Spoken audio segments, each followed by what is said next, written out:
आज का हम लोग का टॉपिक है पोषण में प्रोबायोटिक एवं प्रीबियोटिक। तो ये क्या होता है? तो प्रोबायोटिक जो होता है तो यह ऐसे खाद्य पदार्थ है, ऐसे खाद्य पदार्थ हैं, यानी खाने वाले पदार्थ हैं जो अच्छे और लाभदायक है, जो अच्छे भी हैं साथ ही साथ लाभदायक भी है, यानी कि हम लोग को प्रॉफिट ये देता है, अच्छे एवं लाभदायक है। ठीक है। साथ ही साथ ये जीवित बैक्टीरिया एवं ये ईस्ट के बने होते हैं, यानी जीवित जीवित बैक्टीरिया बैक्टीरिया एवं ईस्ट के बने होते हैं और ये हमारे लिए काफ़ी लाभदायक भी होते हैं। प्रोबायोटिक प्राकृतिक रूप में हमारे शरीर के अंदर ही रहते हैं, यानी ये जो प्रोबायोटिक है तो यह प्राकृतिक रूप में हमारे शरीर के अंदर ही ये रहते हैं, हमारे शरीर के अंदर ही रहते हैं। ठीक है। और ज़्यादातर हमारी आंत में, और ज़्यादातर कहाँ रहेगा? तो हमारे शरीर के बहुत सारे पार्ट होते हैं, जैसे कि ज़्यादातर ये आंत में मिलता है, यानी कि इंटेस्टाइन जिसको कहते हैं। साथ ही साथ मुख में मिलता है, यानी कि मुंह में मिलेगा। साथ ही साथ त्वचा के ऊपर हो गया, त्वचा के ऊपर फेफड़ा में प्रेजेंट रहता है, फेफड़ा में भी प्रोबायोटिक मिलता है। साथ ही साथ मूत्र नलिका जिसको यूरिन कहते हैं, मूत्र नलिका में भी प्रेजेंट रहता है। साथ ही साथ प्रजनन नलिका यानी रिप्रोडक्शन प्रजनन नलिका में भी यह प्रेजेंट रहता है। तो यहाँ से हम कह सकते हैं कि ये जो प्रोबायोटिक है इन्हें हमें बाहर से लेने की आवश्यकता नहीं होती, ये प्राकृतिक रूप से ही हमारे शरीर के अंदर प्रेजेंट रहते हैं। ठीक है। अब अगर हम लोग बात करें प्रीबायोटिक, इसका बात करें प्रीबायोटिक ये क्या होता है?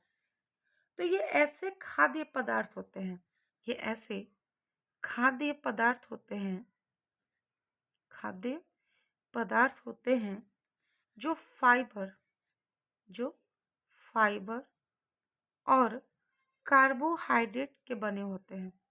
किसके बनते हैं? फाइबर और कार्बोहाइड्रेट इसके बने होते हैं। इसी को हम लोग प्रीबायोटिक कहते हैं। प्रीबायोटिक प्रायः हमारी आंतों में लाभदायक बैक्टीरिया बनाते हैं। ठीक है, यानी कि ये जो प्रीबायोटिक है ये हमारे आंत में, ठीक है, लाभदायक, आंत में क्या करेंगे? लाभदायक बैक्टीरिया बनाने का काम करते हैं, लाभदायक बैक्टीरिया बनाने का काम करते हैं, जिससे हमें ज़्यादा से ज़्यादा फाइबर और कार्बोहाइड्रेट प्राप्त हो सके। अब इसे खाने के लिए क्या क्या हमें खाना होगा, मतलब कि प्रीबायोटिक प्राप्त करने के लिए हमें क्या क्या खाने होंगे? तो इसमें आते हैं हरी पत्तेदार सब्जियां, हरी पत्तेदार सब्जियां, हरी पत्तेदार सब्जियां हो गया, हरी मटर हो गए, हरी मटर, हरा चना, हरा चना हो गया। ठीक है, जौ हो गए, गेहूं हो गए, जौ भी लिख सकते हैं, गेहूं हो गया। ठीक है, या जौ या गेहूं का चोकर, ये भी काफ़ी लाभदायक होता है। ठीक है, तो ये सब प्रीबायोटिक के बहुत अच्छे स्रोत माने जाते हैं। अब हम लोग पढ़ते हैं प्रोबायोटिक के कार्य, कि प्रोबायोटिक के क्या कार्य होते हैं, इसके प्राप्ति स्रोत क्या हैं, प्रीबायोटिक के क्या कार्य होते हैं, इसके प्राप्ति स्रोत क्या होते हैं। तो चलिए हम लोग स्टार्ट करते हैं। तो प्रोबायोटिक के निम्नलिखित कार्य होते हैं, जैसा कि शारीरिक शारीरिक पाचन तंत्र को बेहतर बनाएगा, पाचन तंत्र को बेहतर बनाने का काम कौन करता है? तो प्रोबायोटिक, यानी कि अगर हमारा आंत अच्छे से काम कर रहा है, हमारा मुख अच्छा है, त्वचा भी सही है, फेफड़ा सही तरीके से काम कर रही है, प्रजनन नलिका सही है, तो ये शारीरिक पाचन ये सभी चीज का क्या करता है, अच्छे से कार्य करता है। इसमें दूसरा कार्य होता है प्रतिरक्षा। प्रतिरक्षा प्रणाली का विकास करना। प्रतिरक्षा प्रणाली का विकास करना, यानी कि रोग मुक्त रहने में भी ये काफ़ी हेल्प करती है और साथ ही साथ त्वचा को भी स्वस्थ रखती है, त्वचा को भी हेल्दी बनाने का काम करती है। इनमें और भी वर्क है, जैसे कि प्रोबायोटिक जो होते हैं ये जनन क्षमता को भी बेहतर बनाता है, जनन क्षमता को भी बेहतर बनाने का कार्य करता है। साथ ही साथ अगर बार बार आपको सर्दी हो रही है, जुकाम हो रही है, तो इसका मतलब है कि आपका जो प्रोबायोटिक है वो इसी तरीके से कार्य नहीं कर रहा है। तो सर्दी हो गया, जुकाम हो गया, ठीक है, तो ये बार बार होने से भी रोकती है। सर्दी जुकाम को बार बार होने से भी क्या करती है, रोकती है। साथ ही साथ वजन घटाने में भी ये काफ़ी मदद करती है, वजन घटाने में भी काफ़ी मदद करती है, वजन घटाने में भी क्या करेगी, काफ़ी मदद करेगी। आंतों की सूजन को भी ठीक करता है, आंतों में सूजन हो गया, आंतों में सूजन, तो इसे भी यह ठीक करने का कार्य करता है। अब हम लोग बात करते हैं कि इसके प्राप्ति स्रोत क्या है, यानी कि इसके क्या क्या प्राकृतिक स्रोत हैं जिसे लेने से प्रोबायोटिक हमारा सही तरीके से कार्य करे। तो इसमें दही हो गए, दही, इसी को हम लोग इंग्लिश में योगर्ट भी कहते हैं। साथ ही साथ इसमें कैफीर होता है, कैफीर, ठीक है। इसके बाद टेम्पन, टेम्पन हो गया, ठीक है। यह पका हुआ केला, पका हुआ केला। इडली हो गई, क्या हो गया, इडली हो गया, ठीक है। साथ ही साथ इसमें डार्क चॉकलेट हो गए, डार्क चॉकलेट। अचार हो गया, कौन से अचार, जो घरों में बनते हो, ठीक है। इसमें कच्चा पनीर हो गया,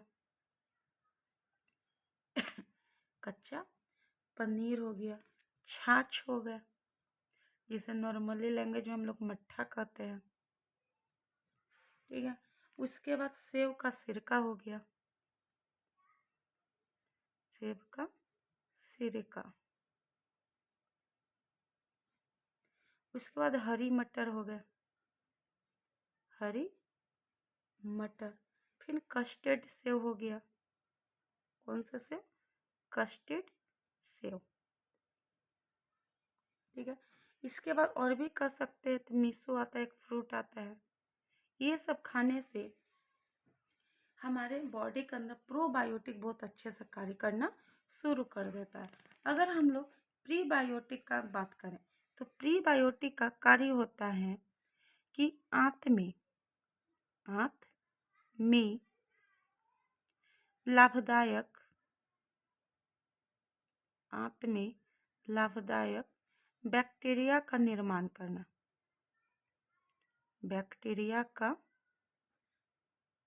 निर्माण करना, ठीक है। ये प्रीबायोटिक के क्या है, कार्य है। अगर इसके प्राप्ति स्रोत या प्राकृतिक स्रोत का बात करें, ठीक है, प्राकृतिक स्रोत,